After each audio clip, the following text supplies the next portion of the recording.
యేసు రక్తము మన ప్రతి పాపము నుండి మనలను పవిత్రులుగా చేయును. ఆమెన్. ప్రభునామమునకు స్తోత్రములు కలుగునుగాక.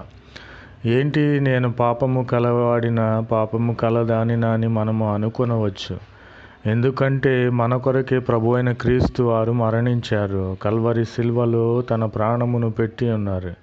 కాబట్టి మన పాపములను మనము ఒప్పుకోవాలి.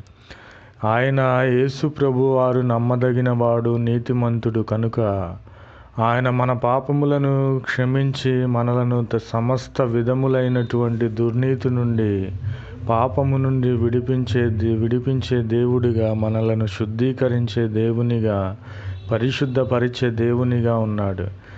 కాబట్టి మనము పాపము చేయలేదని మనము చెప్పుకొని ఎడల మనము దేవునికి విరోధులమే. కాబట్టి మనము పాపము చేసి ఉన్నాము. మన